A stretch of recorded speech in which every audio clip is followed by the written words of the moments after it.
Hey guys, Gizmodict here, and this is my full review of the Motorola Moto M.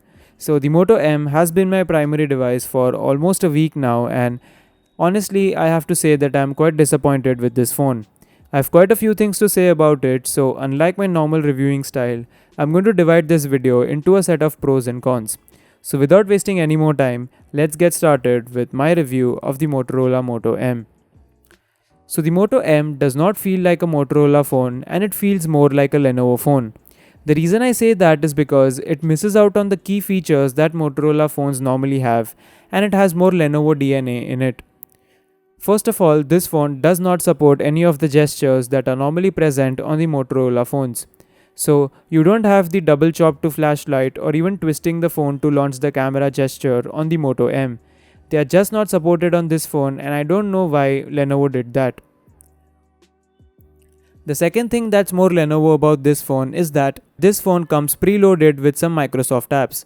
Normally, if you have used any Motorola phone, you know that those phones are de-bloated and they don't have any extra apps out of the box. But the Moto M does, and that's normally the Lenovo way of doing things.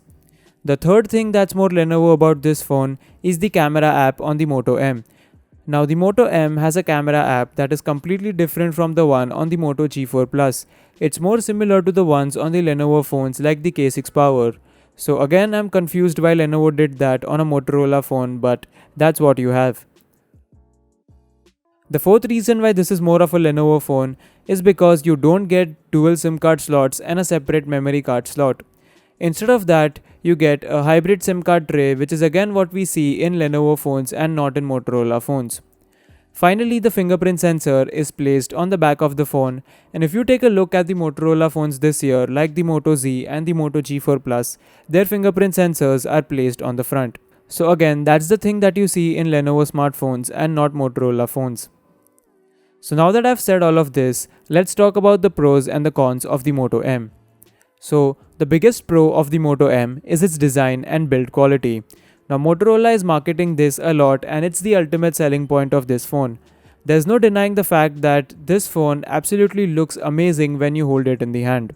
The all metal build quality combined with that gold shade gives this phone a very premium and an expensive look. When I was using the Moto M as my primary device, quite a few people did ask me about this phone, so it's definitely a looker, and the design and build quality of this phone is amazing.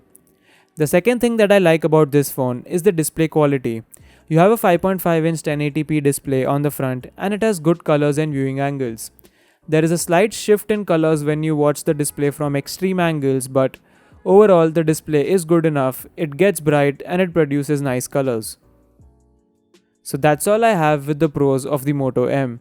Now let's start with the cons of this phone, and I have quite a few to talk about. The biggest con of the Moto M is its performance. Now if you don't know, the Moto M gets an octa-core Helio P15 CPU with 3 or 4 GB of RAM and a Mali T860MP2 GPU. The performance of this phone in terms of gaming is actually not that great. As we have seen from my gaming review, this phone performs very average in terms of gaming, and smartphones that are much cheaper than the Moto M like the Redmi 3S or Lenovo's K6 Power perform much better in gaming as compared to the Moto M. Even in terms of day-to-day usage, I did see some stuttering in animations at times, and one major con that I noticed with the Moto M is that it lags while playing 60 FPS videos on YouTube. So I kept the Moto M and the Lenovo K6 Power side by side and played a 60 FPS video on YouTube on both of them. And as you can see, the playback on the Moto M is sort of jittery, whereas the one on the K6 Power is very smooth. So all this boils down to the weak GPU inside the Moto M, and honestly, for a price of 16,000 rupees, the performance of this phone is just not up to the mark. You might be able to manage day-to-day usage on this phone without any issues, but overall compared to its competitors, the performance of the Moto M is disappointing.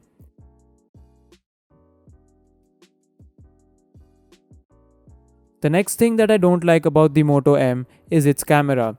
Now the Moto G4 Plus was applauded for its camera for the price that it was selling for.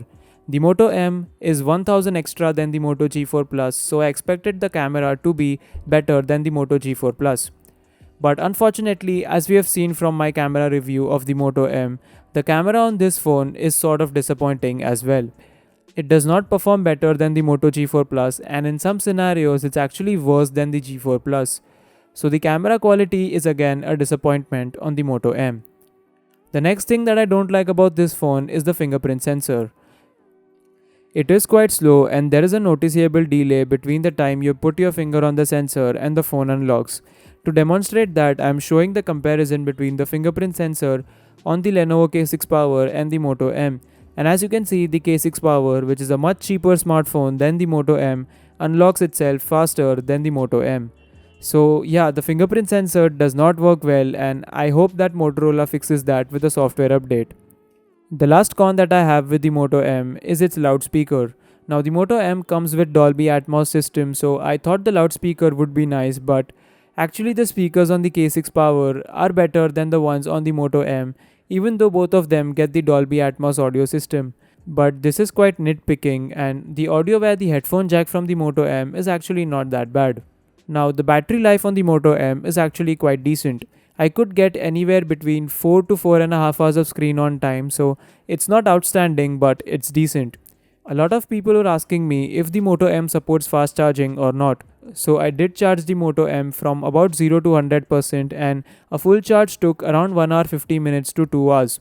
So no, it's not that fast, and even in half an hour I could only get from 0 to 40%. So the charging on this phone is not that fast. The network reception and call quality was good on the Moto M, and it supports 4G and VoLTE, so Reliance Jio SIM cards are going to work without any sorts of issues. You also get an LED notification light at the top left corner of the phone, but it only glows in one color. And the software, as you guys know, is based on Android 6.0 Marshmallow, so you do get the stock Android experience, and the Android 7.0 Nougat update is supposedly going to come out very soon for the phone.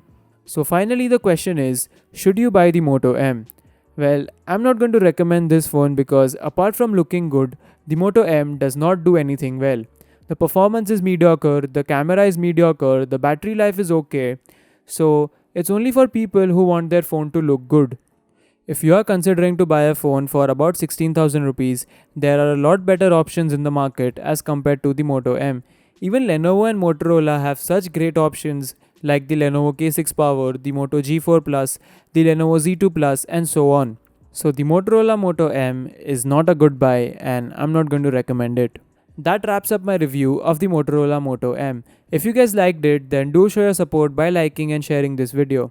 Please subscribe to the channel for more upcoming reviews, and please like my Facebook page and follow me on Twitter and Instagram. It helps the channel out a lot and I keep posting updates there. The links for them are in the video's description. Thanks for watching, and I will see you guys in the next video. Peace.